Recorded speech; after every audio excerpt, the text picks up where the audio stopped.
ay isang mahusay na podcaster. Ang magseserbisyo at maaasahan nyo. Alam ang kahirapan, handang makinig sa mga nangangailangan.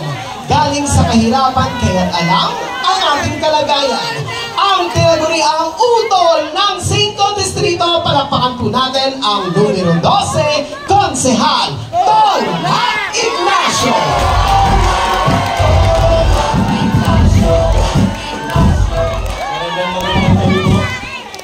Pasensya na ho kayo at mahihiyain talaga ako. Anyway, nadinig nyo na yung mga programa ko. Alam nyo na din siguro, Tol Mac Ignacio may programang libreng maintenance. Sa ngayon, 25,000 na po ang nakikinabang dyan. Meron na din tayong ambulansya. At ang tanging pangako ko sa Zona 80, magkaroon tayo dito ng bumbero. Gusto nyo ba yun? Kailangan kasi natin yun. Naniniwala ako, pag ang programa totoo at kailangan ng tao, dapat nating ibigay sa taong bayan. Tama ba yun? O ngayon, pwede ba? Real talk naman. Pwede ba yun? Okay. Sabi ng mga advisor ko at ng mga nadidinig ko sa iba't ibang panig ng mga Distrito 5, kailangan para manalo ka sa eleksyon to, kailangan mamili ka ng boto. Tama ba yun? Mali yun. Ako, si Tol Mac Ignacio, kilala nyo ako. Meron akong kaunting pera. Kaya ko makipagsabay ang bumili ng boto kahit pang congressman pa. Pero maninindigan si Tol Mac Ignacio, hindi ako bibili ng kahit isang boto. Bakit? Bakit? Bakit ko gagawin to? Kasi kung hindi nyo ako mahal, wala akong karapatang manalo. Tama ba yun? At kung bibilin ko lang ang boto ninyo, wala din akong kwentang tao at wala akong kwentang leader. Yes. Ako, ang payo ko sa inyo, pag may nagbigay sa inyo 200, 300, 1,000, 2,000, 5,000, tanggapin ninyo.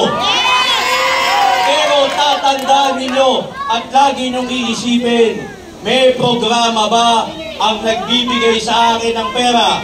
Pag walang programa, huwag nyong iboto. Kapag may programa, mag-isip kayo, bakit pa nagbibigay sa inyo? Tama ba yun? O ngayon, eto, diretsahan tayo. Simpleng-simple, kilala naman nyo ako, lalo titik dito.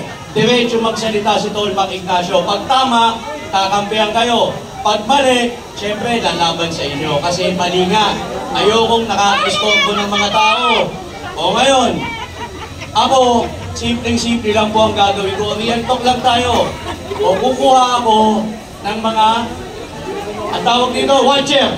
Bakit? Para sa ng watcher? Para proteksyonan yung boto at tiwala na ibinigay niyo sa akin. Pero hindi ako kukuha ng bulong, hindi ako kukuha ng, ano ba yan, yung singit. Hindi ko gagawin yan. Bakit? Okay lang akong matalo, hindi ako takot matalo, pero lagi akong handang manindigan para sa Distrito 5 ng Maynila. Kasi kahit anong mangyari, si Tol Mac Ignacio, lalo na sa Zona 80, alam nyo ko, kilala ninyo ko, lagi akong nakahandang tumulong sa inyo. Hindi ako matatakot at magkukublame. Bakit? Wala ho akong ginawang masama. At ang ginawa ko, puro kabutihan.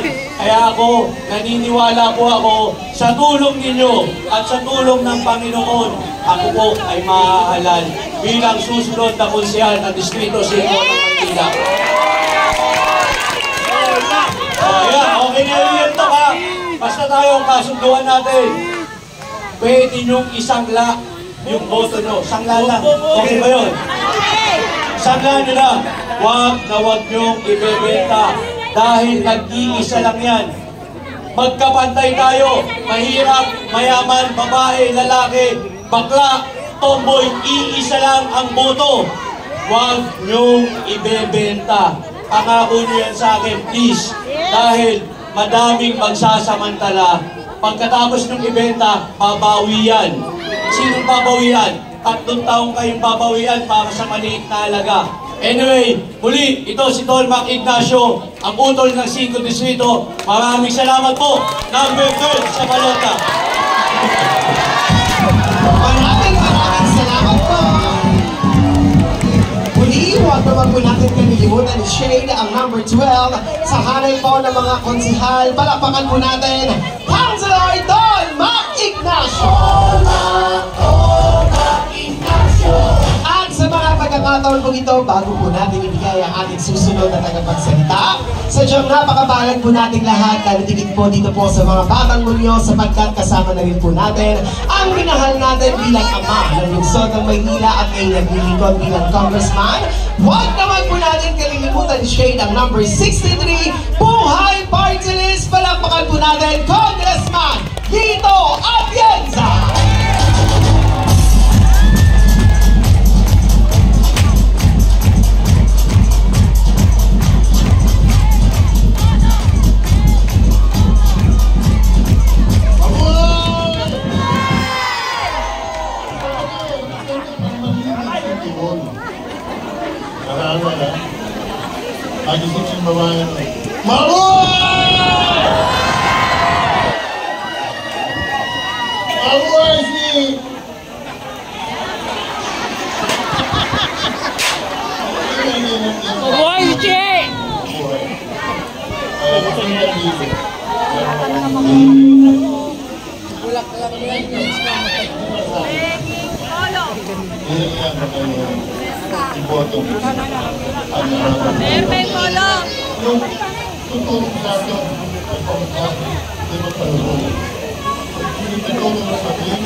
Kaya hindi yung nilagay. Hindi kayo mamili pa.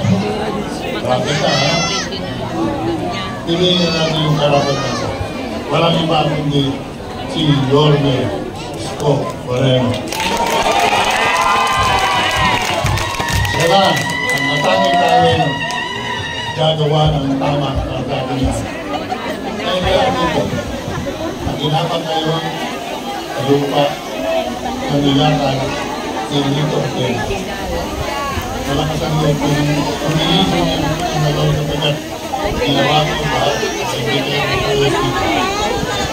Lito Atienza ang pagibigyan na niyo ako.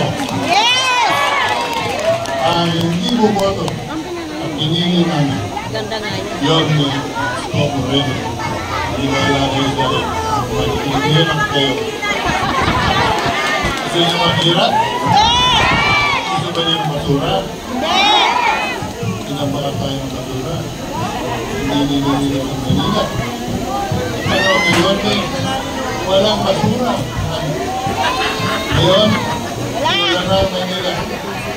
City of Garbage. Nakakaya. Yan ay sinisigaw ko sa lahat ng sulok ng Manila. Nakakaya. Parang may mawalang natin ako hindi ka Manila. Ngayon, kasama. Ito naman sa'yo.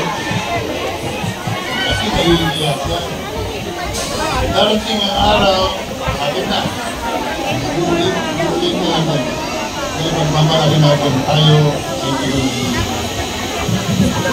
Yorme Isko Moreno. Tandaan nyo? Yes! Hindi nyo dapat pakalimutan nyo. Hindi nyo sabihin sa akin later on. Nagkamali mo kami.